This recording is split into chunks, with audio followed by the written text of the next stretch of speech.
Welcome to our session, The Changing Face of Customer Identity, How Privacy Shifts Drive a New Approach to Marketing and Measurement. My name is Daniela Cipitelli. I've worked with AMA New York's Future of the CMO program since 2020, and I'm really excited to be with you for tonight's session.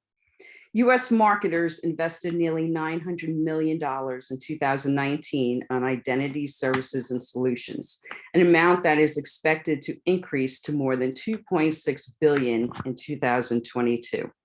The enormity of this investment and the related allocation of resources requires us to keep pace with the changing face of customer identity.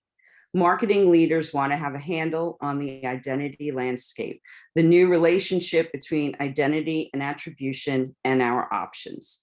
Tonight, we are honored to have marketer and agency strategy with Prohaska Consulting, Erin Yasgar, to shed insight on this new frontier. Erin has spent the last 20 years at the intersection of technology and brands. She has been with the global strategy team for brands and agencies at the leading programmatic consulting firm, Prohaska Consulting, for over 7 years.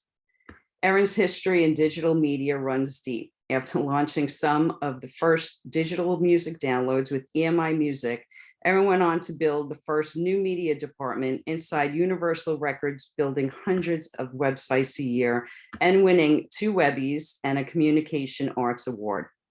Since then, Erin has spent her career helping companies implement new technology into their marketing strategies across a variety of industries. From implementing marketing technology stacks to building and training marketing teams, she has worked across entertainment, banking, automotive, healthcare, CPG, sports, performing arts, and consumer electronics verticals. Welcome, Erin. Thank you for joining with us tonight. Thank you for having me. Hello, everybody. Just gonna get started and jump in. We've got a lot to go through. And thanks so much to Alan Schulman and Lori Parr for putting this together. So any questions, just feel free to put them into the chat. I should be able to see that as we are going along. And if not, my colleague Kelsey and I are in touch, and she will be able to get your question to me.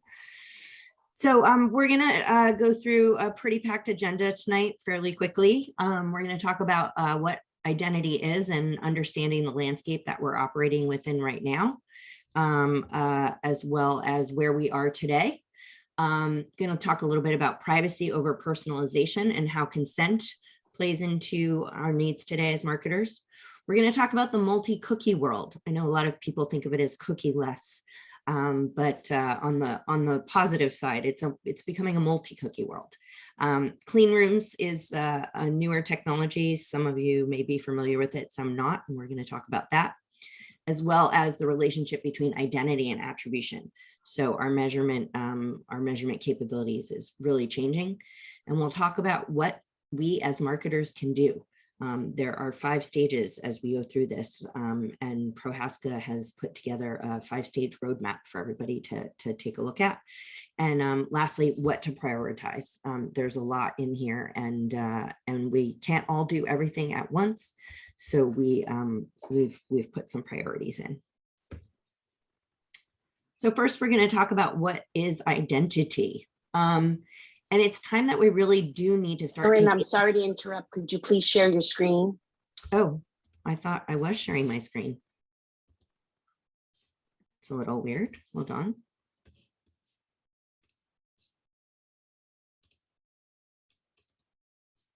Can everybody see it now? Yes. Okay. Yes, and Great. put it into presentation mode. Yep. There you go. Yep. Perfect. Thank you. Okay. Apologies. Zoom mishap.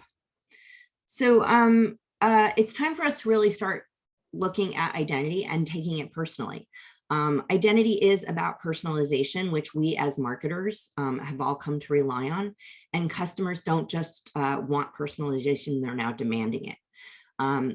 There was a large study done, and companies that are excelling at personalization are generating 40% more revenue from those activities.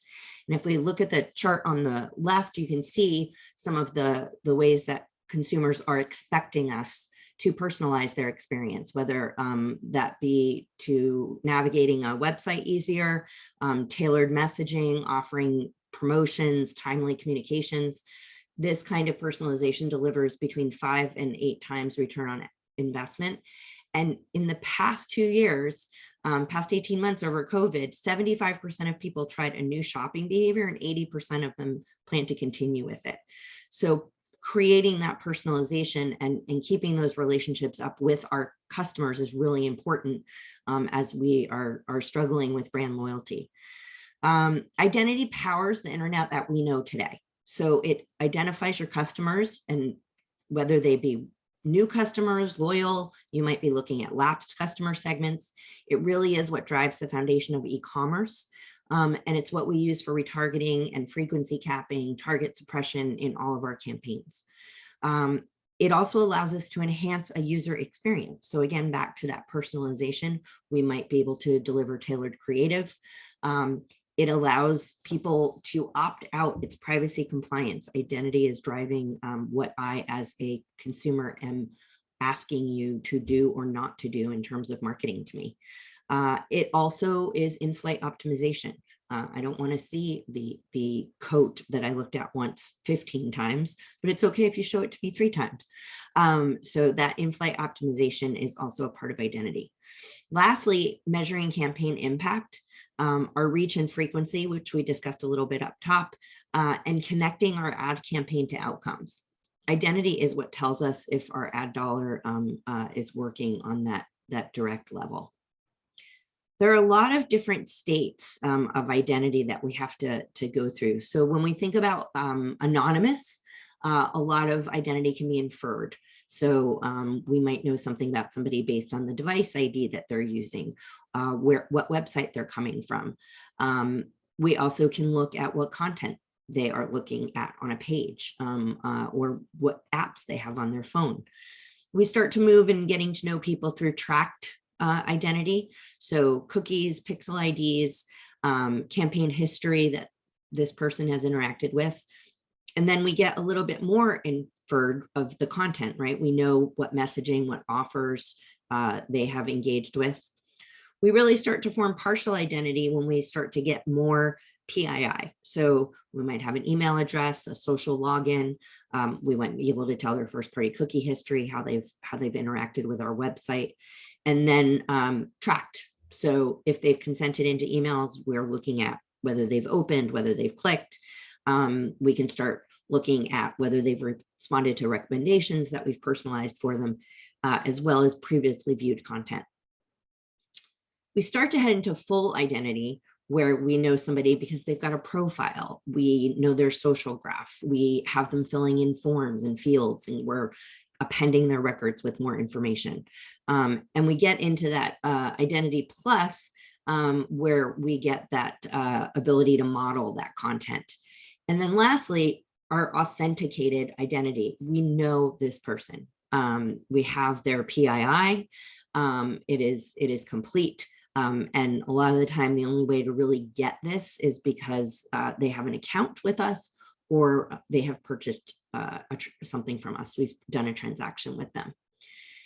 And so when we think about identity, it's all of our customer data in all of its formats. So zero-party data is a newer term. It's data that a brand receives because a customer has volunteered it. Right? I've told you that I really like country music. I've told you that I own a dog. I've told you I like to go on beach vacations. First party data, you as an advertiser have data. You've collected it from that behavior, a lot of the behavior that we saw in the previous slide. It's really responsive. Your first party data, your email list, those are the people that keep coming back, they're loyal, but it's limited scale. So while we can use it and it's quote unquote free to use, right? We don't have to rent a set of data.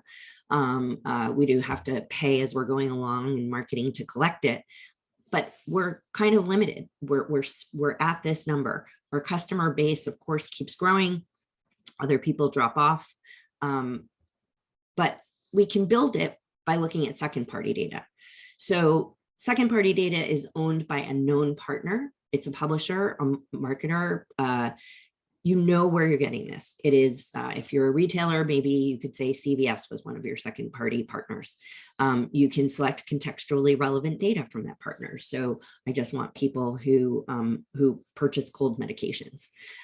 It's a higher cost, right? We know where it's from. We have contextual information about it, its value. It's certainly a larger scale than we might have in our first party data. But again, limited scale outside of that environment of the partner. Lastly, we have our third party data, and this is aggregated and sold from multiple sources. So we know there's a lot of scale when we look inside DSPs and we're putting together campaigns. We can see that there, is a multitude of opportunities to reach dog owners. So lots of targeting options. It's a lot more affordable than second party data. But we also see a lot of segments that are potentially overused, and they're desirable and competitive. So it's affecting both our deterministic data, which is verified, and observed. So again, deterministic, somebody's telling us the information. So we've got their PII, it might be loyalty card data from a retail perspective, with phones having their IDFAs exposed, we might be able to geofence locations such as retail locations or public parks even, to create that kind of deterministic set of these are people who visit dog parks. Probabilistic, we're gathering from people's behavior on websites, IP addresses. We start looking at patterns. These are probably people who like to shop at night because we see that these identity information goes through our transaction system at night. When we start to combine those, we can increase coverage, we can increase scale, and we start to put those together to create bigger audiences. Jumping into what's happening in the landscape right now, we've all heard about the cookie apocalypse. This has been, in the news now for quite some time. Death of the third-party cookie, death of the third-party cookie. What does it mean? How is it going? So we've been seeing a lot more headlines from Google that it's going to be delayed. So this was all supposed to take place last year, and we saw Google grant that third-party cookie, come out with a new approach with Flock, the federated learning of cohorts. And with phasing that out and putting Flock out, they started to learn, well, gee, maybe that's not going to work either. So when we started to see Flock get tested and explained, it got replaced with Topics. So Topics is now Google's answer to the third-party cookie, where we're not going to quite hide everything all the time. We're going to save some information about how people are browsing for a limited period of time. We'll still put them into segments. It won't just be as blind and 30,000 foot view as Flock was going to be.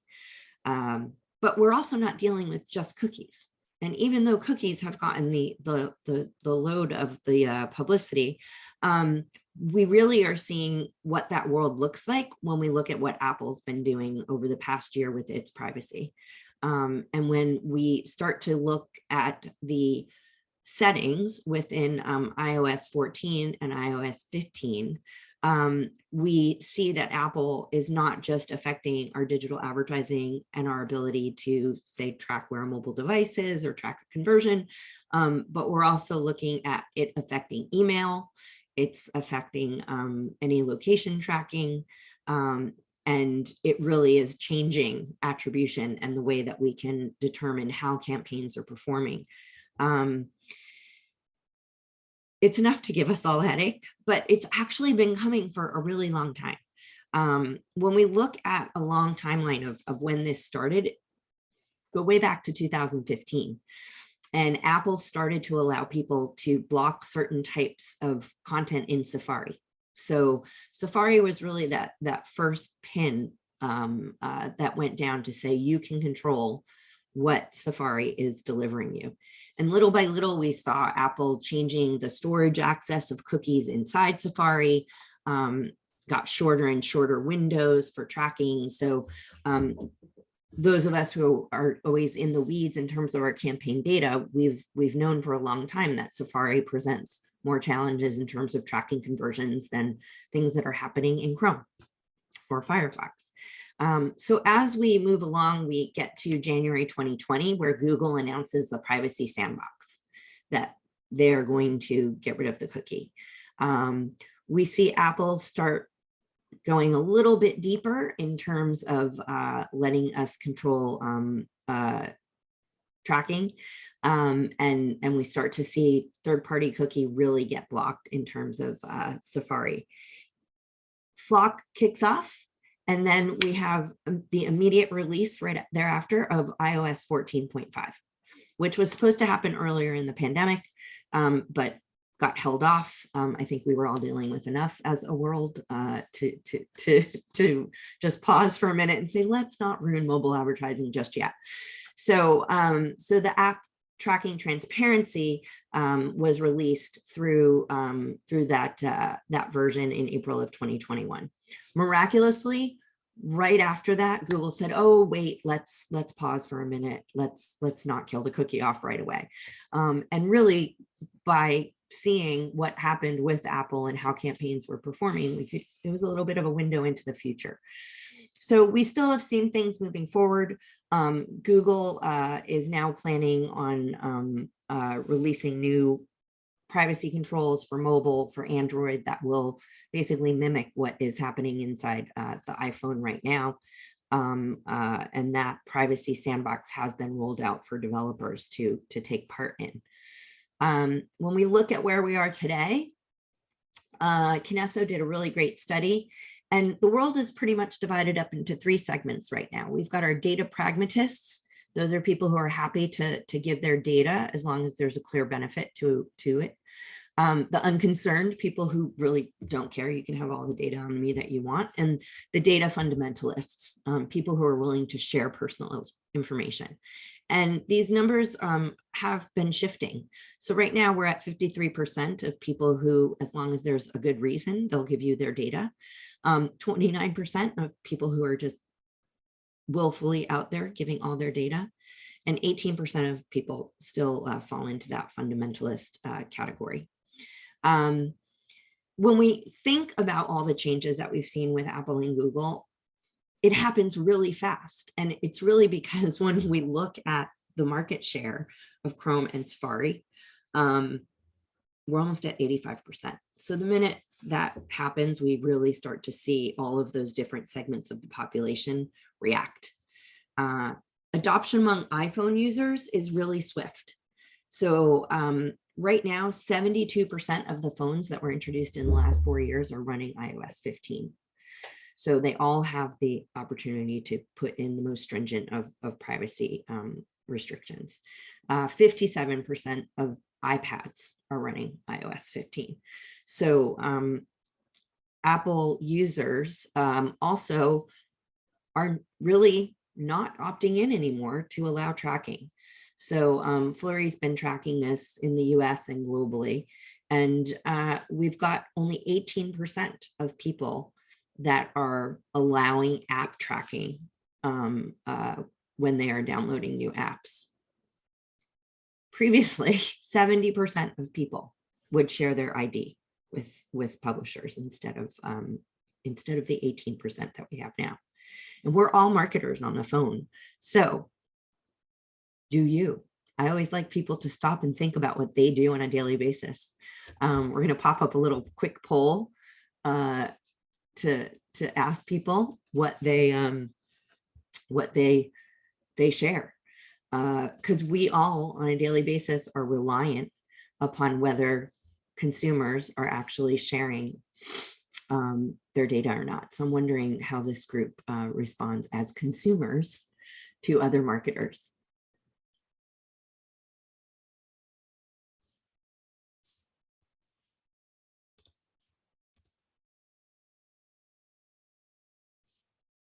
And I'll let Daniela, Ruth, are you, one of you has the control of when we had enough people to show it? Yes, will do. And it's about there. Yeah, I'm in that 58% group myself. Depends on the app. So we're a lot of data pragmatists here. That's good. Surprising to see some data fundamentalists, I have to say.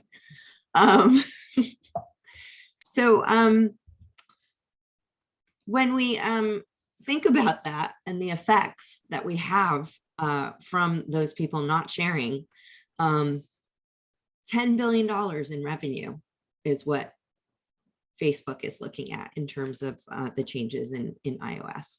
It's a big loss. Apple with the iPhone, 52% of all email is opened on an iPhone. And because Apple now has mail privacy protection, so let's forget about serving ads. 97% of people are opting into mail privacy protection when they have iOS 15. So all of that personalization based on an open rate that you might be doing, Constant Contact has said, just forget about the open rate. It's no longer a valid metric. Really need to think about how you're structuring drip campaigns. It also came from MailChimp. We will not be able to accurately count opens, estimate locations, or determine device type. So we're really seeing privacy protection give email marketing a real hit. And most of the time, we're really only thinking about digital advertising, but email marketing as a part of our mix is also hit. Hide my email, because email address is often used as an identifier. Now, and I've been using this a lot. I don't want to necessarily get on everybody's list. So that choice of giving technically a fake email in a way to place an order, and then be able to choose whether I want to have the email forwarded to my real email. It's challenging. Customer service tracks people. Hi, can you give me the email that your order was under? If I'm using hide my email, do I really remember that for 5 seconds I was blue126_cat? Probably not. So it's going to slow up our reaction time. Good news is it's not available to everybody. You have to have an upgraded iCloud account and be paying for that. So right now it's only 20% of iPhone users. Still good chunk. Private relay. Apple has put a VPN in your pocket if you have an iPhone. So normally when somebody's browsing, we can grab that IP address. We can create those segments of saying, hey, these are users that are browsing from the Northeast. We could also say these are users who are browsing for outdoor equipment from the Northeast. But if I've got the VPN in my pocket turned on, you have no idea where I am coming from at all. One of the things that's really interesting is when this actually got turned on and people started downloading it, there was a huge issue with all the streaming content providers because copyright is based on location. So that ability to detect your IP address and allow you to watch what you're allowed to watch on Hulu or Netflix, et cetera, there was a barrage of customer service needs on that Apple had to field and the streaming providers had to field because people didn't even realize what they were necessarily turning on by choosing this. By going private, they didn't realize that they would be removing streaming content. So now we've got to think about more than just iPhones because we have Google changing up what's going on with Android. And, this again, Facebook is talking about $230 million in market cap once the Android also has the privacy changes. Not as clear cut as we've seen with Apple. There's a lot of developer participation, but we do know already that the location, it's no longer a pinpoint. It is a little bit more of a general area of where your phone is. When we think about identity, privacy over personalization is really where we have come to. The pendulum has swung in the other direction. So getting people's consent is really important. And consent management platforms are the new piece of the tech stack that people need to really worry about. I'm sure everyone has seen the pop-up window grow in size from just I agree to cookies to now, hey, which cookies do you want? Which things would you like to track? And all of a sudden we're filling out, a 20 form consent form, privacy consent form before we even click on the article that we've come to read. They inform visitors about the kind of data that will be collected. A lot of this came out of the EU because of GDPR.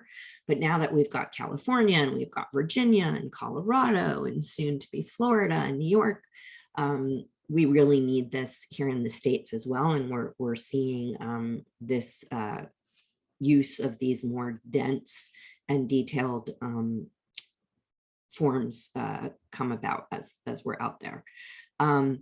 They display the consent pop-up. They also collect and store information. So I've asked you to not sell my information. I've asked you to not share it with your partners. They also do it before anything gets fired, right? So right now we might have certain pixels on our home pages of our websites, but now if we've got a consent management platform, that retargeting pixel that I just touched, I'm not giving you my permission to retarget me.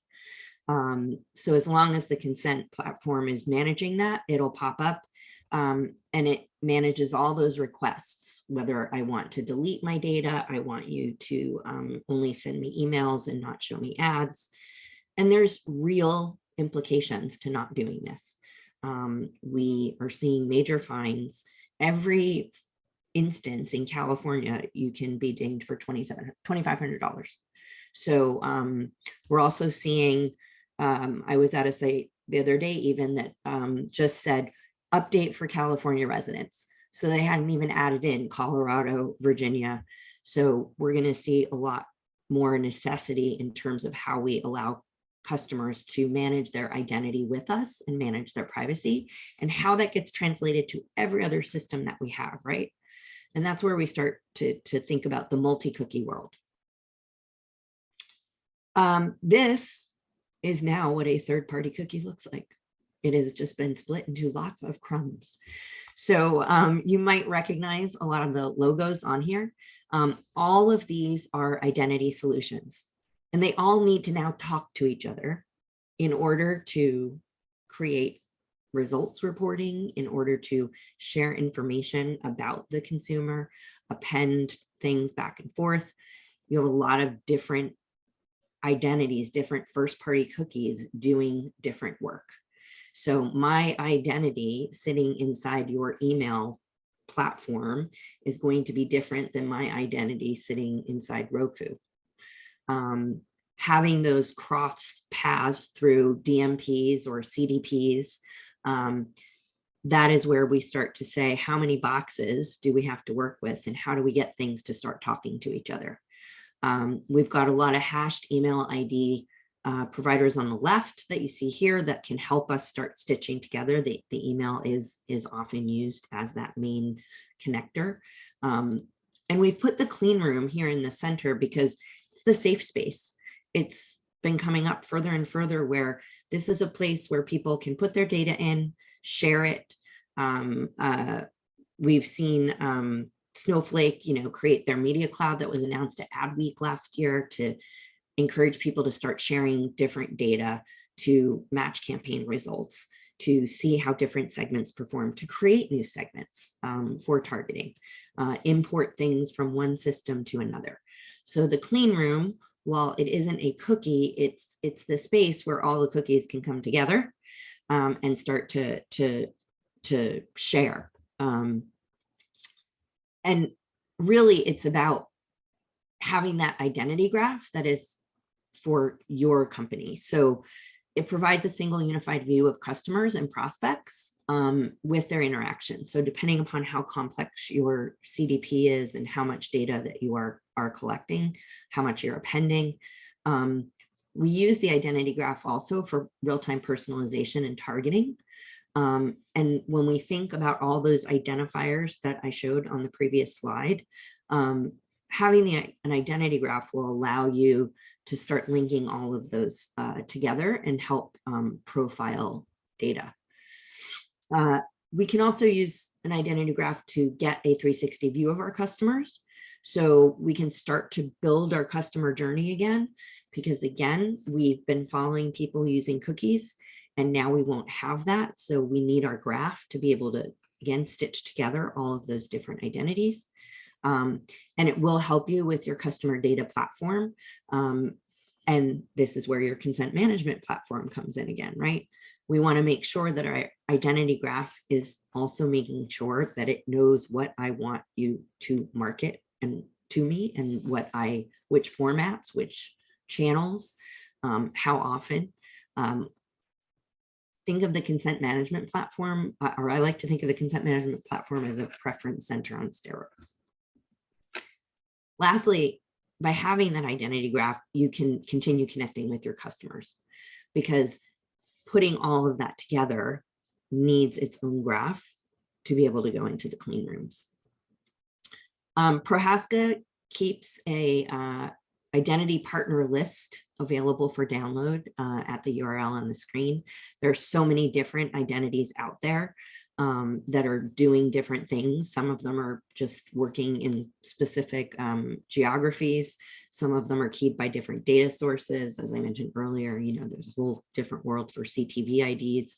So this is a good list if you want to go clicking around one night and doing your identity research company by company. This is available for download at the website. So I've mentioned clean rooms quite a few times, and there's three main purposes that clean rooms provide. So one, they allow us to connect and enrich our data. So we get to join different data sets. They're in a secure place, and it doesn't expose the underlying data. It allows privacy and control. So we can start to say, here's these people from this particular consented activity. And it allows us to govern that as we are either analyzing it or getting it ready for marketing. And it allows us to do analytics. So when we start to look at clean rooms, bringing in data from a retailer, data from a campaign performance, we can start to stitch back together measurement. We can start to create new segments. Look at incrementality measurement, reach and frequency. It's where we can just dump every log file that we can possibly find to start stitching together and putting propensity scores together. And we can build our own machine learning to sit on top of a lot of this data within the clean rooms to help us learn faster. There are different kinds of clean rooms. So there's a lot of neutral providers, right? So we just have, it's a pure play. You've got a clean room. This is what it is. You have walled garden clean rooms. So Amazon has the Marketing Cloud, Facebook Advanced Analytics, which Facebook is changing and discontinuing a lot of their analytics support. It allows you to at least look at what's going on in that environment, but it isn't necessarily interoperable, and you can't take your Amazon Marketing Cloud data out and run it up against another system. And then lastly, we see inside platform clean rooms. So I mentioned Snowflake earlier. Epsilon's also got clean room services. So it's a bolt-on service rather than a pure play. What can you do inside of a clean room? So if you're looking at that data, you can optimize your return on investment.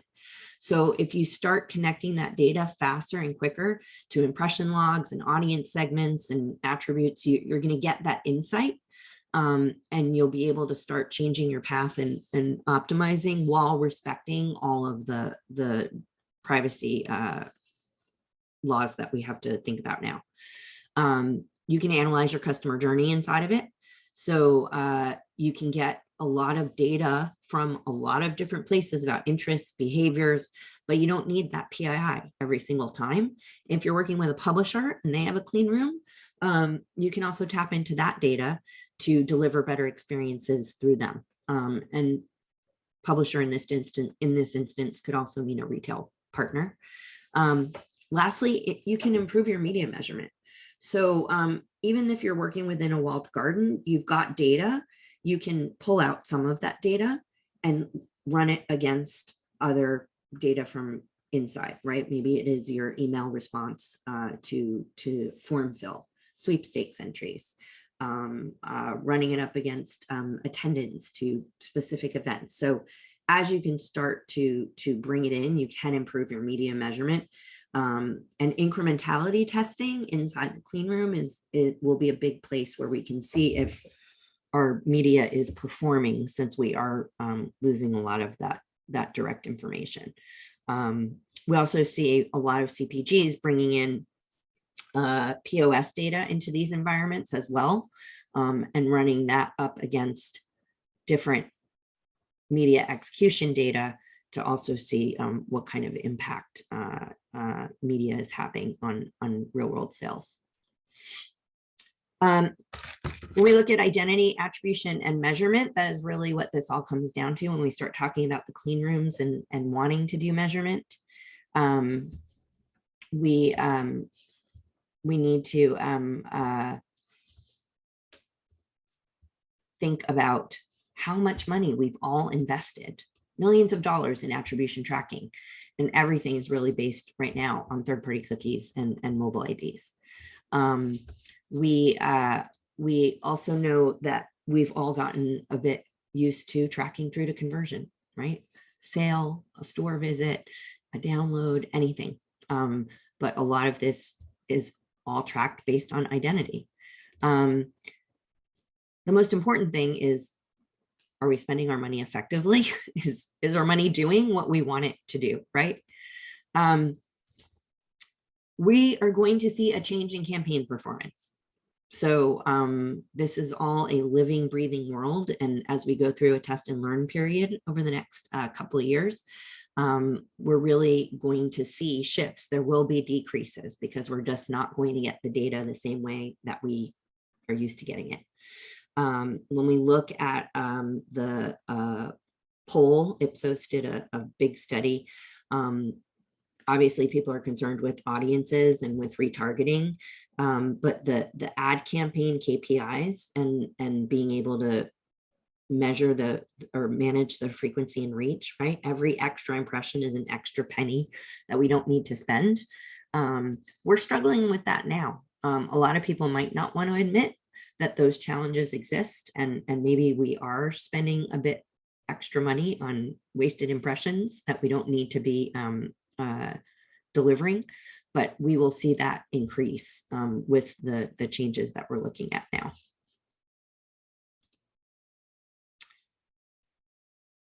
So we're used to our walled gardens, and we've been really used to the idea of programmatic being this gigantic open web, right, where we can go across millions and millions of web plates. But as identity is changing, we see publishers really building out their own ID graphs. Everything's a login now. So even if it's free content and it's advertising driven content, you probably will end up needing a login to interact with it, because in order for a publisher to actually deliver on the advertising, they need to know who's here and what to deliver you. So publishers building out those identity graphs is a big activity right now, but it also creates a lot of walled gardens. So all of a sudden, everything has an individual login. So now we start getting to this idea of, do we have to start doing direct deals?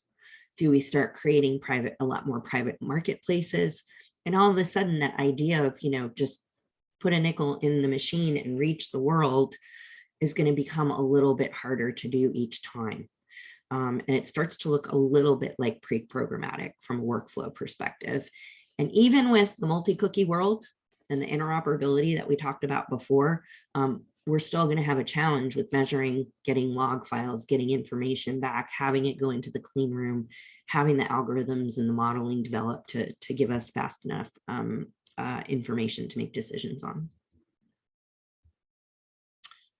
So as we move away from that attribution, that real-time tracking and the multi-touch attribution, we're going to see it become a lot more difficult to do that cross-site tracking, to do MTA, cross-channel attribution. So this phone belongs to this smart television, belongs to this desktop, right? What that cross-device attribution will also become challenging, where we may not be able to fully know that those devices are always connected. And it'll be harder for us to gather those consumer insights that we're so used to getting now. All of that will lead to longer reaction time. We're all very used to looking at dashboards, seeing some data, being able to just make a quick decision and move to the right, move to the left. So our optimizations will be a bit limited as we get less and less data. We'll probably have a lot more questions than answers to begin with. And again, see that negative impact on our returns as we go through test and learn, and the need for heavier analytics staffing and a lot more tools.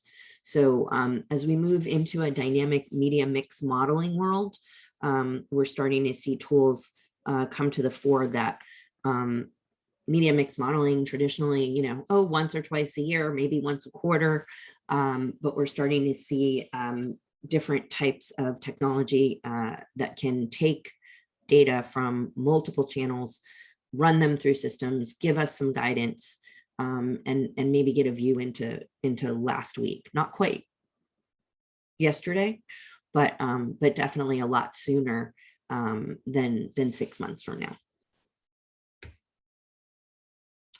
So when we think about the life of a campaign and how a campaign moves through the web, that multi-cookie world, it's still not going to fully power multi-touch attribution.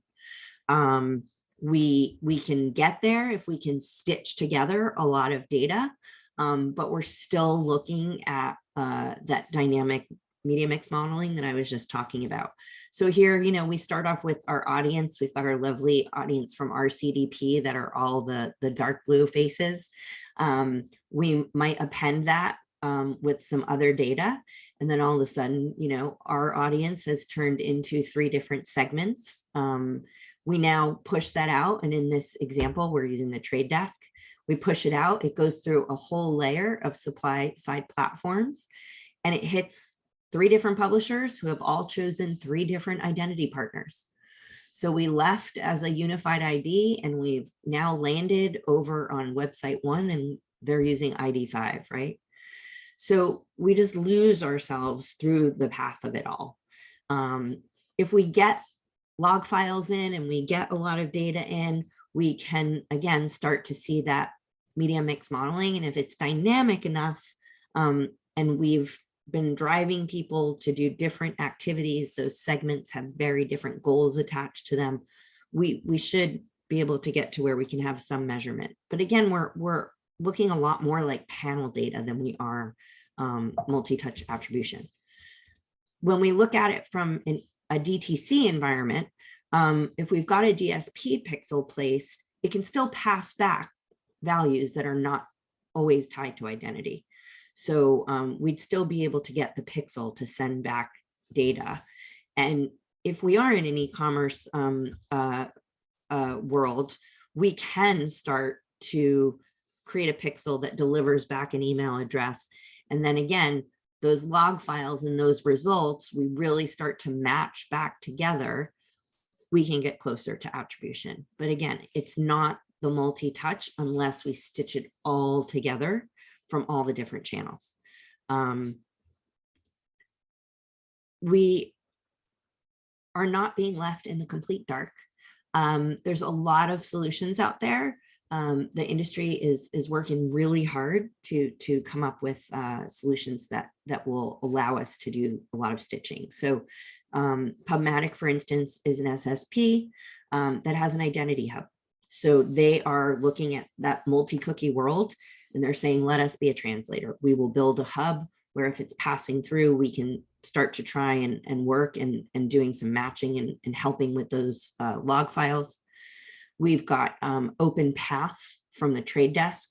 So a lot more connecting right to publishers. So rather than going through the SSP, a little bit more of a closed loop environment, like a really large private marketplace. Our friends over at Audigent have a smart PMP, so they're developing more PMPs. So their identity is placed on particular publishers. You're using them as a data management platform. You're going to go out and find your people amongst a certain set of publishers that also have this technology on it. So again, a little bit more closed loop, walled garden, might sound ad network like to some of the folks on here. We also see people trying to get consortiums together, right? So LiveRamp and the Trade Desk have launched an EU specific ID. Let's stop the infighting. I mean, this goal to try and keep the web open and connected is happening. Yahoo launches ID-less solution for the web. We've got trade groups like prebid.org that are putting more header bidding in place. And we've got a lot of machine learning going in place that's really powering a lot of different opportunities. And we see partnerships happening when we look at the old metrics that we used to look at, such as brand lift. We see people working to connect the traditional metrics with our newer digital metrics, which are changing because of identity.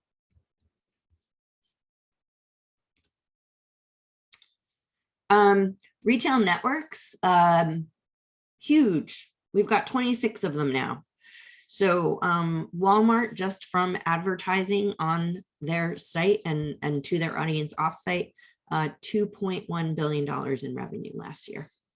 So advertising through retailers, co-op is cranking in a digital world.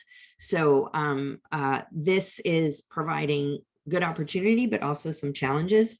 The retailers do have access to that first party data that everybody is looking for, but a lot of the retail networks are still in their infancy. And Jennifer Polino from IRI, I love this quote, you know, they need to evolve. It's not just a FSI in a digital format, right? How do we think about new ways of working? Like, does the digital media partnership always have to result in something that is an in-store merchandising opportunity? How can we leverage these relationships that we can use our media dollars through our retail network partners and be able to measure the effectiveness of those dollars in real time? So we're seeing a lot of retailers partner with a lot of measurement providers to try and figure that out. So these headlines that we're looking at here, I love CTV specialist Innovid empowers linear measurement. So again, combining old with new and trying to bring new technology into this more traditional environment to really start to say, how do we, you know, how do we look at shopper data against our TV ads, against our POS sales, and really start to look at what's working and what's not working. We have the SCAD network. So, you know, you've got folks out there like Singular and Adjust who are helping to track conversions inside the app stores, super important for app marketers. There's still limited scopes of conversion. So Apple keeps changing their policies. You might notice now when you're downloading apps, you don't always go directly to the App Store page. You might see a lot of URL changes if you're looking at something from a website. And that's because people are using those transition pages as a way of tracking attribution. So that pause point in the middle is helping because of the changing policies that Apple has, and the folks at Singular were saying that is actually right now becoming the most popular way of tracking. We also see the rise of the conversion API. So what is a conversion API? It's similar to a web pixel, but it's a lot more powerful because the data is shared server side and you can manage it by brand or agency. So skips over the web browser is sort of the way that I've been describing it to people, because you can receive the data from an offline conversion or an event or anywhere within the customer journey and match it with what is going on from your server side conversion tracking. And again, skipping over the web browser, you don't have ad blockers getting in the way of tracking or tracking restrictions that might be in place across different web browsers. There can be a challenge. People are saying, oh, Facebook's reporting on itself, it's passing data back. But it's better than a completely big wall up of no conversion at all. And Facebook is deleting the pixel on June 30th. So that ability to do that tracking the way that we have relied upon, of just taking that pixel and putting it where we need to track. Would you provide an example of server side? How does a conserver recognize me between sessions for per person attribution? So this is where your stitching is going to have to come into play. And if the data is coming back and you've built your server side conversion and you're exchanging your login data, all of that stitching could potentially happen. If you're working with EDPs and you have this big mega machine learning platform that's gathering all your data, you might be able to get that to where you can turn it into a retargeting.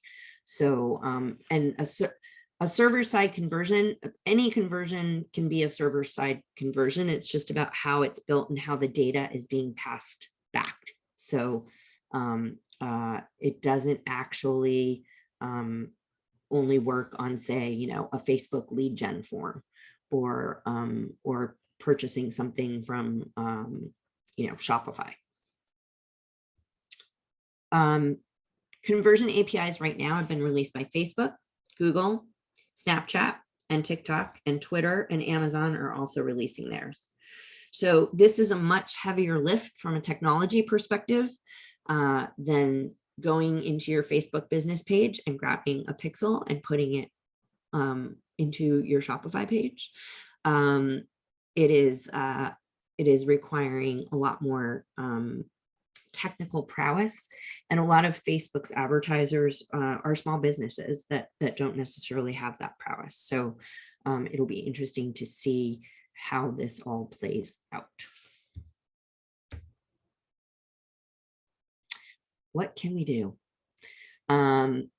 Everything really is about your tech, your targets, your data, and your talent. So we're going to go through the 5 stages of managing your identity. Number 1 is really about your tech stack. So we've seen the tech stack change and grow over the years. On the left is the buy side.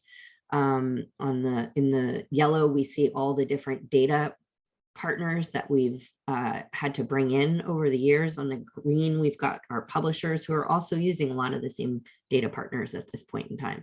So really going through your tech stack and figuring out what you have and what you're missing is that really big first step. There was a survey done and 60% of CMOs surveyed felt like they had gaps in their tech stacks. The 3 big pieces of tech that we've got to think about are consumer data platform. So where are we storing everything? How are we storing it? Is it going to be, are we building an identity graph? There's the next one up, an enterprise data platform, which we'll look at briefly, that allows us a lot more complex data management. We've got to think about our consent management platform. What good is data if somebody hasn't told you that you're allowed to use it? So the legal regulations and brand reputation management. I mean, every time we see a data leak in the news, it's just one ping against a brand for not following.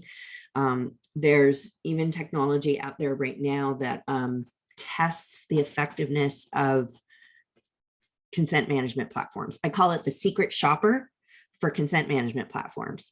So they build out a fake profile. They go in and they engage with your consent management platform and your privacy policy. And they say, you know, hi, my name is Susie. I don't want to see any banner ads. You can send me email.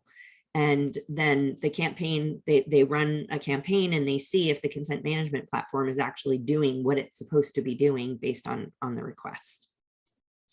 Lastly, clean room. Again, we all need a safe space. So we need to move our data around between our partners. That multi-cookie world is really big.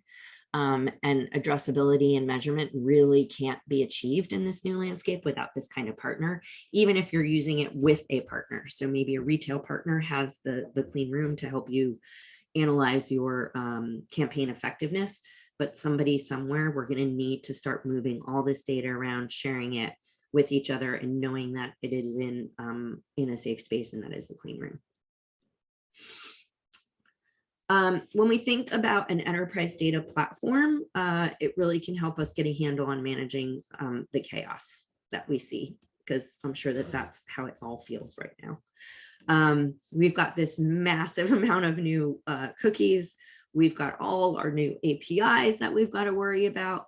So if we build out an enterprise data platform, if we are fortunate enough to be at an organization where we can put that kind of work in place, build out our custom machine learning. We've got our first party cookie from our identity graph.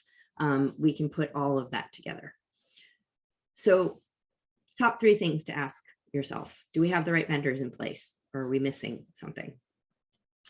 Are we getting everything we can, all the data that we can from our partners, right? So, and where am I putting it? Do I have a workflow to collect log files from campaigns? I was talking to somebody at one of the DMPs, and they were saying, you know, that they're the ones actually helping to get the log files from the SSPs on behalf of the campaigns. So how's that working? And are we prepared to manage multiple APIs? So we saw a list. I'm sure that list is just the start of that list. So as that grows, how are we able to manage that world of server to server side conversions? When we think about our targets, consent, again, we don't have any targets if people haven't said that we're allowed to market to them. And this is going to vary state by state by state. The study that I showed earlier about the data pragmatists and the data fundamentalists, there was a discussion at a conference about how we can look at the Privacy Acts as sort of maybe going along the way that the CAN-SPAM Act went, where you had state by state regulation and finally things, you know, got to a national level. But it'll probably take us a little while before we get there. So right now it's about knowing what to do state by state by state. And as I mentioned earlier, went to a website and it mentioned California, but it didn't mention Colorado or Virginia. And it was a company, it was an e-commerce company that does business in those states for sure.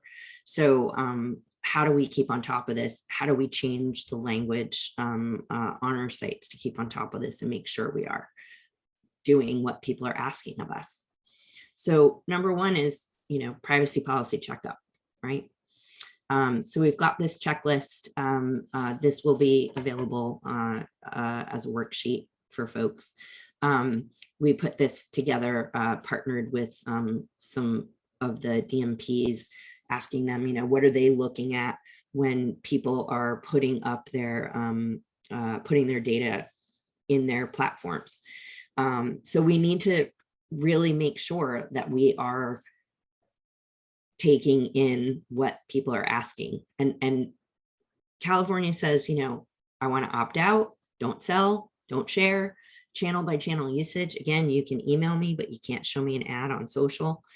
And in this day, part of your brand reputation management is also your data ethics. What are you doing to protect my data? So going beyond what is required by the law and letting people know about it. We've all seen different voice, different vernacular of, you know, how brands are trying to make sure that we feel safe giving them that information. But thinking about how you're handling data from an ethics perspective is an important part of that relationship with the consumer. And that's because trust in an organization still is the most important factor around whether people will share information.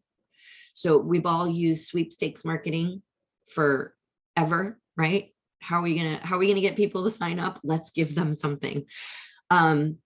39% of people say it's really about trust in an organization more so than getting free products or services in terms of sharing. So conveying what you are doing to earn that trust is a big part of your brand marketing at that time, for this time. So if you received a request today to delete somebody, could you do it? If I just emailed somebody and said, delete me from your database, how long is it going to take? Can you do it? Can you make sure that I'm deleted from everywhere? Are there multiple databases? Did I end up in an event database as well as in a transactional database? Can you make sure that I only get email and I don't see a banner ad? And are you posting your privacy policy at every collection point? If you're a sponsor of 10 marathons around the country and you've got tables set up and you're doing some kind of, activation and you're collecting data, is your privacy policy there? Because it should be. So thinking about consent across all of your activation channels is really important. Your targets, your data hygiene. This is an ongoing life, right? We're importing data all the time. We're merging data sets. We have to rebuild missing data. We all have a lot of data right now that has no consent attached to it. So thinking about how you're going to rebuild that consent data is important. Standardizing and normalizing our data, making sure that what we have is able to be analyzed. If we haven't actually gotten it in order, it's not as useful to us as we need it to be. Deduplication, super important. When we think about, hide my email with Apple, deduplication becomes even more challenging. Verification and enrichment. Are we appending our data right now? How often are we appending it? Can we continue to append it in the future? What are we appending it with? Has all that data been consented? And then we're constantly exporting it for use with our partners as well as analysis. So thinking about your data, do you have multiple CRM lips, or do you have an onboarding partner for hashed emails?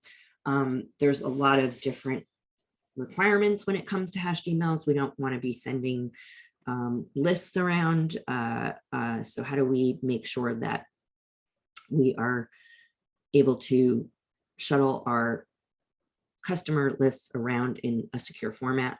Are you collecting other IDs and appending data? Or do you only have an email address? And do you have a clean room partner, and is it the right one to help you get the most out of that data and data partnerships? When we think about our targets and how we're marketing, we have to start thinking about testing our tactics, and we will end up with some kind of new cocktail of probabilistic, deterministic, and contextual marketing. It'll vary by brand. You really need to think about, what am I doing now? So how much personalization am I doing now? Retargeting is personalization. So knowing what your personalization vendor supports from identity stitching, or have they built their own identity graph, is a big piece. Thinking about what you're using now for measurement and attribution to get you to that path to conversion. If you set up a lot of those PMP deals, you might have more attribution capabilities because it's closed loop measurement. But then again, you've got all these separate campaign results that you need to start analyzing alongside each other. When we think about the multi-touch attribution versus media mix modeling, multi-touch attribution is really only going to be available with complete stitching across all those points. So again, multi-cookie world, putting it all together, adding machine learning to it. Right now, we think of multi-touch attribution as being possible in somewhat real time. and it'll most likely turn into look back data. And it'll really be much more like a panel. It'll be a selection. We won't have everybody that engaged with our campaign. There's too many privacy blockers at this point in time. Media mix modeling still possible. Again, always been look back and historic, but that near real time media mix modeling, that ability to bring in lots of different signals and analyze them quickly will get us to a place where we can hopefully make decisions quicker in terms of optimizations. So things to think about around there is, are you creating the right partnerships that allow measurement? If you're working with retail media partners, have you sat down and talked about data sharing, or whether they connect their data to a media mix modeling, a dynamic media mix modeling provider? And how are those API conversion tools getting set up? And do you have a contextual strategy or a contextual targeting partner? There's a lot of new contextual technology out there that you can be testing against cookies. We're still in a world where we can A/B test. So while we have cookies, we should all be testing cookie against cookieless, cookie against multi-cookie, and trying out the different contextual AI is an important part of that. And then lastly, really looking at your results again that you have now in a cookied world, and should you be thinking about private marketplace deals, because you already have information on what your marketplace looks like based on performance from our current cookie campaigns. Lastly, talent. Can't forget about the people, right? So optimizing your team could be more challenging than optimizing your tech. So I loved this statistic. It's just from this past March, 480% growth in the number of job openings for data scientists. If there's not a time to major in liberal arts. This is a big piece of the puzzle, right? All we've been talking about is data and analyzing and clean rooms and algorithms and machine learning. And so putting that team in place that can help you with all of this could be the challenging piece. Northeastern University just published a big study last month from their innovation group for the future of education.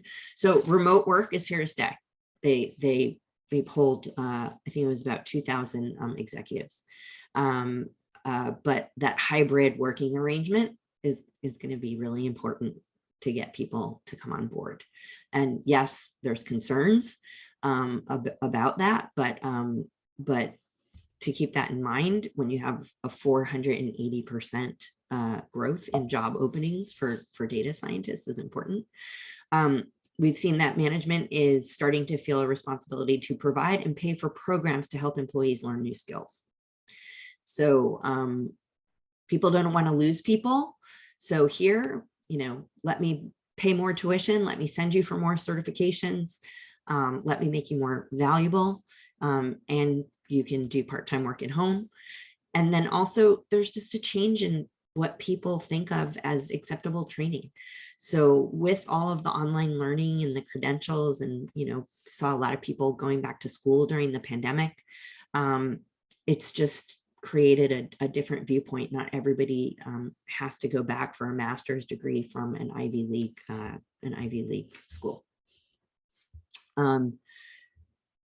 And think about the job titles that are out there. Like, these didn't exist. There's a fact out there that says something like 50% of jobs that are open that didn't actually exist 10 years ago. It's an old fact, but when we look at some of the titles that we have, they just didn't exist before. So we've always got to think about how we're going to keep training people up.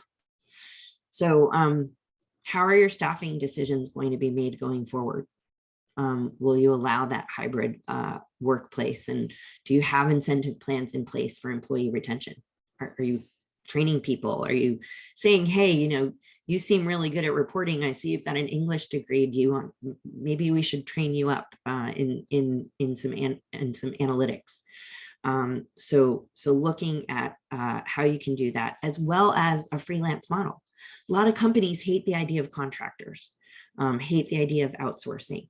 In-housing was a big topic a couple of years ago. We all knew that agencies weren't going away. It's impossible. Like, are you just going to all of a sudden hire the 300 people that touch your account as a major CPG firm? Probably not. So depending upon your organization, what do contractors, freelancers, and a hybrid employee model look like in order for you to deal with the fact that there is that 480% surge in openings? And that's not just across data science, it's other jobs as well. Lastly, focus. Oh my God, that was a lot. Does she really expect me to do everything? It's really about talent first, right? But it doesn't mean that you have to go out and hire an army of people. You've got the ability to outsource to your agency. You've got consultants, you've got freelance. We worked on a program a few years back, and somebody had started a new job as head of addressability at a CPG brand. And he went in and brought us in, and we looked at everything, and we were like, okay, this is what it should look like. Here's what your tech stack can be. And here's what you're missing. Here's what a staffing could look like. And, he needed a 14-person team to start off. And he went to HR, and they just kind of laughed at him. And all of a sudden it was, let's find a really good trading desk. So we have to think that people is not just necessarily the people who are sitting on the same email address as you are. Customer data platform, data health and storage is important. Again, how are you managing that data? Where is it sitting, and going through all of those deduping and standardization, and how flexible is that platform? What can it take in? What data points can it store? Consent management has real legal implications. So figuring out how your consent management platform is integrated. I feel like the entire world needs to turn into Zapier. But all these integrations between platforms, really important. Otherwise, you're still dealing with, here's all my people in the customer data platform that's kind of connected to my Salesforce, but it's not connected to my consent management. So making sure that you've got this clean, healthy set of data that is consented and organized is really important. Lastly, thinking about a clean room partner. It's all about the mobility and the measurement capabilities of your data. And since we are looking at a lot of different first party cookies and a lot of different separate sets of results measurement, we need to think about how we can move things around. And lastly, even though everyone's first question is probably, do I need an identity graph? We can't even talk about building an identity graph until we kind of get these other pieces in place and other decisions in place. Otherwise, we're kind of putting the cart before the horse a little bit. So that is where we are.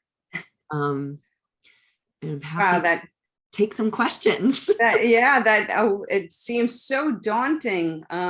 That was a lot of information. It makes you wonder too, like how the smaller companies are going to be able to keep up with all of this. So many of them went into do-it-yourself mode over the past few years, and with these changes, they'll probably have a harder time getting up to speed. But yes, let's open up the forum for any questions for Erin. I'm sure there's a lot going through everybody's minds right now. I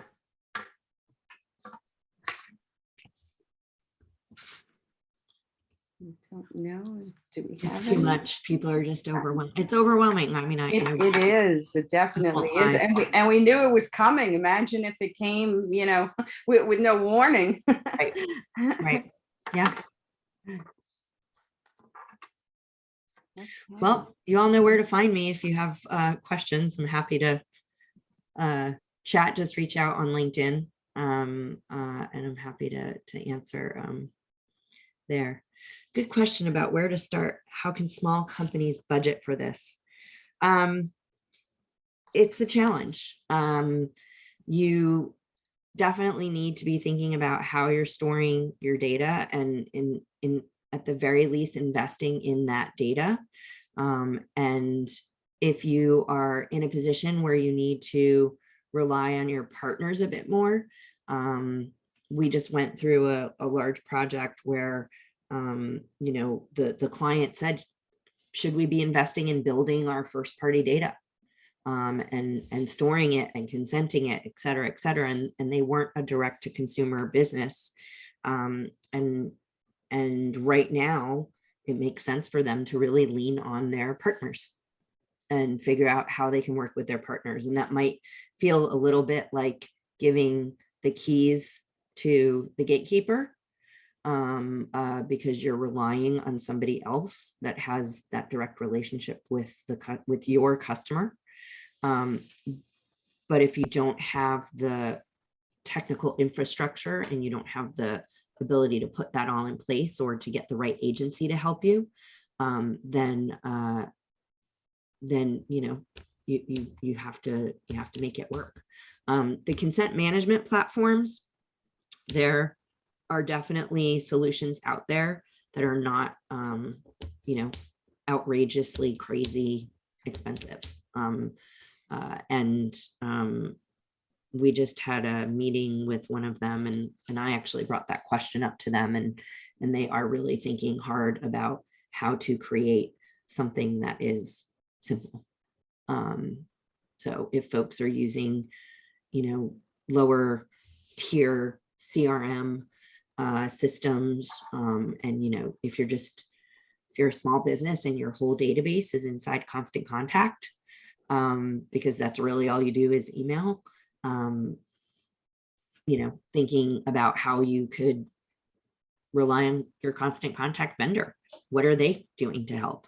Are they putting in the systems where now there's a Constant Contact privacy questionnaire form, so that way you know that everybody in your Constant Contact database has put their preferences together. So I think relying on the partners that you do have and questioning them around what they are doing to support this new world is important.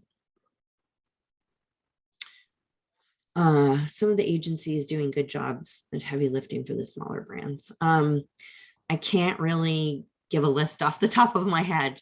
I think a lot of the smaller brand, it also depends on the kind of brand you are. If you're a DTC brand, you're probably in a DIY mentality, right? So a lot of the Instagram brands who have just come up on their own, and you know, Shopify has done an amazing job of providing integrations.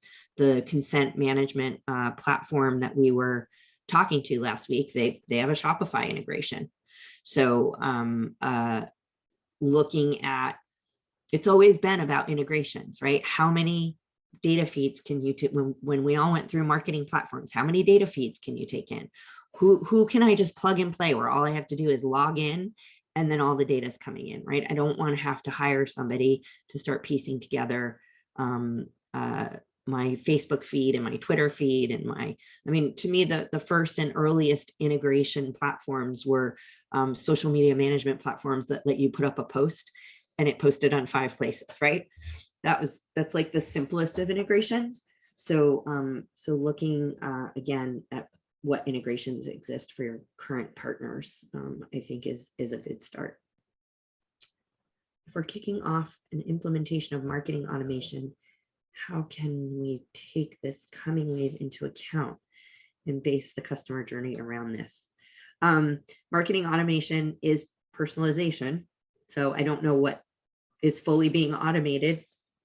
If it's just a drip campaign or if it's personalized web plus email marketing, you know, if you're implementing a system like Sitecore, it's hard to say, but again, if you are kicking off a marketing automation platform talking to your marketing automation platform provider and asking them what integrations they have, what tools they support would be a big part of this.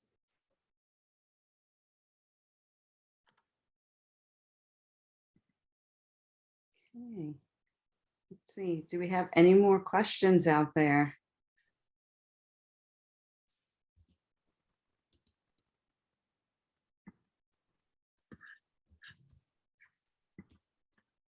Seems quiet. Yeah, I know. And everybody's just, you know, like trying to wrap their heads around things right now.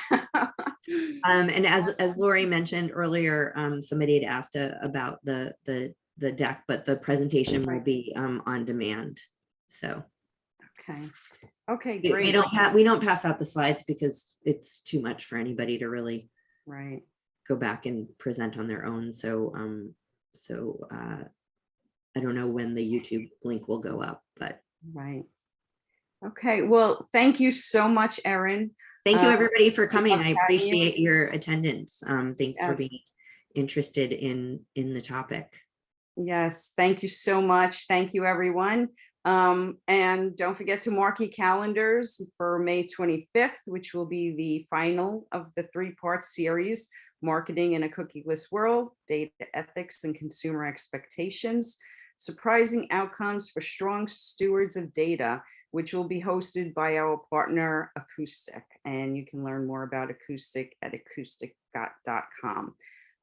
Thanks again, Erin, and thank you, everybody. Hope everyone has a wonderful evening. Bye. Bye.